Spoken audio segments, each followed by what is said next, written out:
Jimmy High Roller just draw. Let's check it. It may not mean nothing to y'all.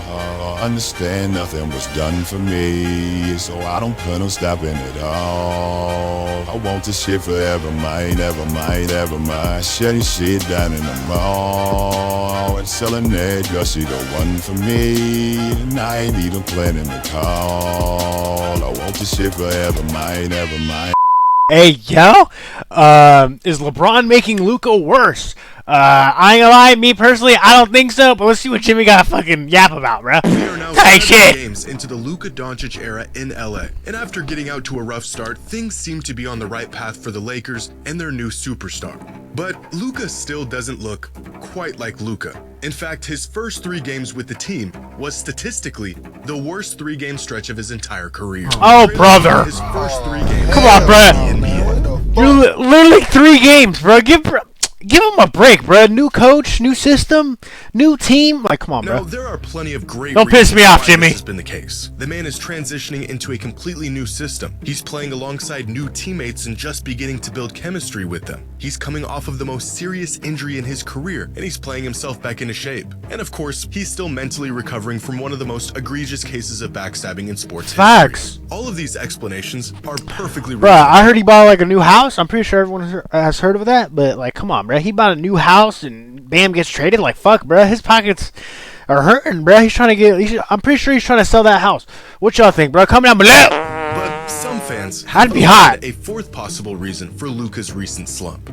This man, claiming that LeBron is to blame for Luka's struggles because he simply does not make his teammates better. In fact, some fans are claiming he never has, and that Luka is next in line to have his career completely altered by LeBron and his heliocentric, self-serving playstyle. It's a claim that sounds outlandish. Fuck, is that true though? The first stretch in LA has unfolded. I've begun to see this claim more. Well, sorry, last time pausing, by the way, but let me yap. Any team that has LeBron's always going to be the first option, bro. Like, no doubt about it, bro. Like, let's keep it a stack, bro. No matter how good Luka is or no matter how young he is, bro. Like, it's always going to be LeBron's team. He could be 50 years old and LeBron's still going to be the head honcho, bro. Still the main one. LeBron simply doesn't elevate those around him. And the more I saw it, the more I began to wonder if LeBron is a great teammate or if he is just a great player. A question that led me down a rabbit hole of player testimonies, historic data, and career trajectories to uncover the truth behind if LeBron truly makes his teammates better.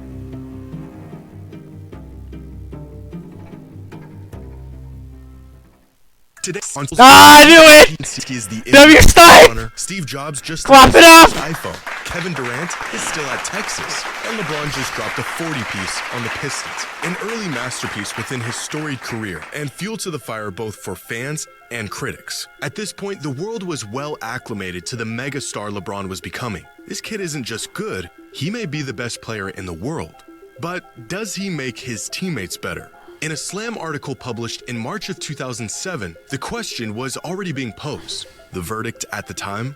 It didn't matter. His teammates weren't good enough to make a difference anyways, and he would type need to shit. drop 40 bombs to Not keep wrong, his team though. alive in the playoffs. Which is exactly what he did a month later when he put together one of the most ridiculous carry jobs the NBA has ever seen, dragging an underwhelming Cavs roster to the NBA Finals. Fast forward 18 years, and LeBron is still really good. And the question of if he truly makes his 40 years teammates old better and he's is still the GOAT. being asked. The latest evidence suggesting he actually doesn't? A 25-year-old superstar Luka Doncic struggling to adapt to a system centered around a 40-year-old LeBron. Career lows almost across the board in his first stretch with the team. And although there is a list of they acting like Luka perfect can't bounce back like next struggles, season or some something, though. suggest the real problem is LeBron. Like, this is probably We have LeBron's seen last LeBron season. elevate countless teammates into real championship caliber players. But we've also seen legitimate talent get suppressed and relegated under LeBron's leadership and playstyle. So, is there any real validity to this argument? And is LeBron James a great teammate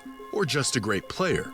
Well, over the course of LeBron's career, he has played with a total of 240 players. Holy but shit. many of these were for just a handful of games. Of the 240, 110 of these teammates played with him for a considerable amount of time. Type at shit. least a full season of being on the same roster. And out of these 110 past and present teammates, only 27 of them played their best season in the league while playing with LeBron. Oh, That's shit. only 25%. The other 75% of his teammates had their best seasons somewhere else. But this isn't really a fair metric. Many of these players became teammates with LeBron long after their prime years and Facts. were nearly as good or productive as they were prior to teaming up with LeBron. Now, looking at the most notable and longest tenured teammates of LeBron's career, nearly all of them played better or at least had better seasons without LeBron. And most of these players were in their prime when they became teammates, including Dwayne Wade, Chris Bosh, Kevin Love, and Anthony Davis. But this still doesn't address the progression or regression players have once they team up with LeBron. How players played in the season prior to teaming up with LeBron, how they played in the following season with LeBron, and how they played once they were no longer teammates with him.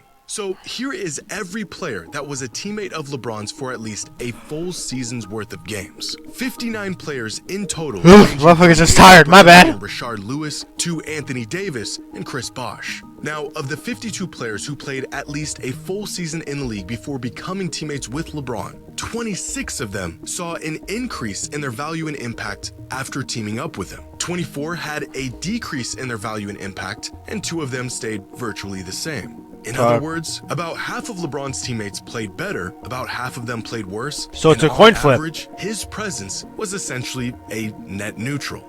But this is where it gets really interesting. Of the 45 players who played seasons following their time with LeBron, in cases where he left the team or they did, 34 of them saw a decrease in impact once they were no longer teammates. On average, when players join LeBron, their value pretty much doesn't change. But once they are no longer teammates with LeBron, their value tends to fall off drastically. Why this happens is completely dependent on the situation and the player. It may be due to aging, readjusting to a new system, or probably the massive LeBron-sized void that is left in his departure. According to this data, overall, having LeBron as a teammate produces an overwhelmingly positive result versus not having him as a teammate.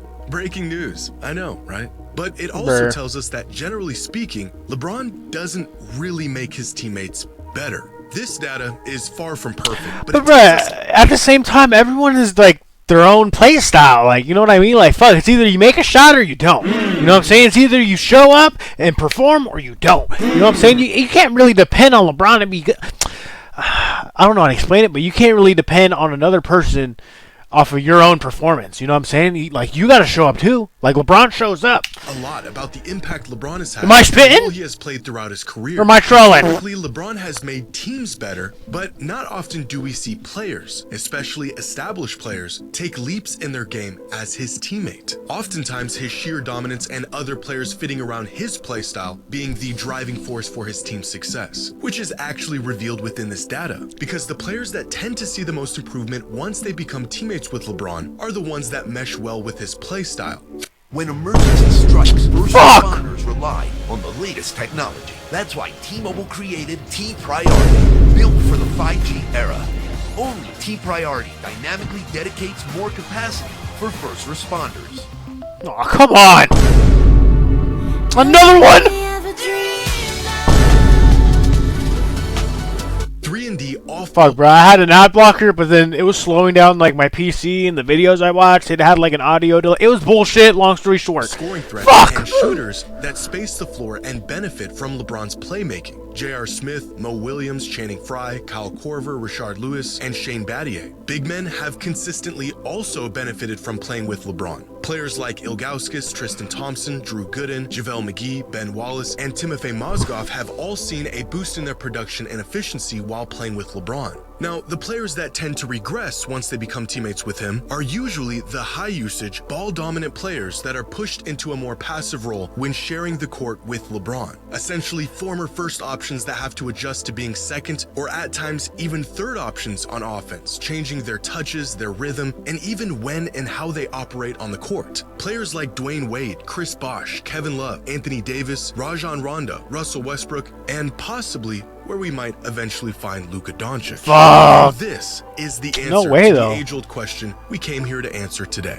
For most players, teaming up with LeBron can come with more open looks. It can mean an easier offensive assignment or a role that better suits your playstyle. With a playmaker as incredible as LeBron is, scoring opportunities can open up in places they never did before, in the form of lobs, skip passes, being rewarded for cutting and moving off the ball, and even being in close proximity to LeBron, granting them access to one of the sharpest minds basketball has ever seen. For the most part, it's the role players. Fuck, bro. I wish I was like a teammate of LeBron, literally just to pick his brain, like see where his head's at. You know what I'm saying? Who have benefited Fuck. greatly from playing. Too bad I ain't 6'5" and black. Players, he does in fact make them better and more valuable on the court. As some would put it, LeBron is the ultimate floor raiser. For most of his career, you could give him 7 marginal talents and he would find a way to turn them into a 50-win title contending team. It is a tangible quality that has ultimately been a blessing and, at times, a curse. The blessing is that regardless of who LeBron is playing with, he is the offense. The curse is that regardless of who LeBron is playing with, he's still the offense. And this, Bro, you just can't be like selfish though. Or like that's like a selfish mentality, bro. I feel like as long as you got LeBron on the team, call it glaze. Shit, bro, you appreciate it. Or am I tripping, bro? I don't know. I just know for a fact Luka is still being Luka. Yeah, he had a slow start the first 3 games, but come on, bro, he just got traded. This floor-raising superpower seems be to for real. be neutralized the further off the floor it gets. Excuse me. For elite players who are accustomed to running an offense tailor-made for them and their pace and their play style, playing with LeBron is a massive adjustment. The more your game is predicated on operating with the ball in your hands, the less likely playing with LeBron is going to elevate your game. And so it ends up being the best, high-usage, high-profile, ball-dominant players that usually see a slight decline in their production and impact once they become teammates with LeBron. It's Chris Bosh and Kevin Love going from bona fide first options to hyper-efficient third options with a lighter offensive load. It's players like Anthony Davis and Dwayne Wade going from offensive engines to pieces in what inevitably becomes LeBron's offense. In 2018, Kevin Pelton Fuck, bro, I don't know what to tell y'all, bro. used the Like, Shaney projector I don't know what to tell you, to Jimmy. It's find out LeBron. if LeBron made his teammates better. And after analyzing, Like, come on, bro. Let's be for real. We're gonna have LeBron as the third option. LeBron James, the GOAT. Yes, he's better than Jordan. Yes, I said that, bruh. I fuck with Michael Jordan too, but come on, bruh.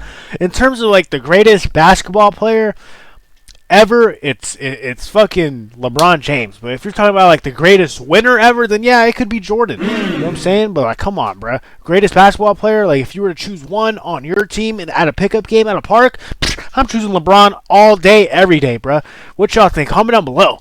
different teammates of LeBron from 2014 to Anyways, yeah, it's LeBron. He's the first option, no matter what team. He could be on the Warriors, bro. Yeah, with Stephen Curry, he'll still be the first option. 2018. First The numbers option. indicated Fuck. that only 9 of them I'm done yapping. or exceeded their projected impact once teaming up with LeBron. Pelton's final conclusion after conducting his analysis: any team with James must be careful not to invest too many resources on players who are best with the ball in their hands. Instead, the focus should be finding role players whose games will mesh well with LeBron's. And although teaming up with LeBron is a transition that has proven to be purely incompatible for some players, a lighter offensive burden is not necessarily an indicator of regression. In fact, in many cases, sacrificing box score numbers and shot attempts and usage is a sacrifice necessary to win. For every player that was forced to take a backseat and transform their game for the sake of LeBron and the team, there's a player who's found success and improvement in being teammates with LeBron. Because LeBron may or may not make you a better player, but he has perpetually made teams better. And it's a trade-off that most players are ready and willing to make if they want to win. Dwayne Wade said that LeBron is the best teammate you could ever have. Chris Bosh said playing with LeBron was a dream and that the game was easy with him. Kevin Love said LeBron made the game easier for all of us. Anthony Davis said LeBron is the best leader I've ever played with. He makes everyone better.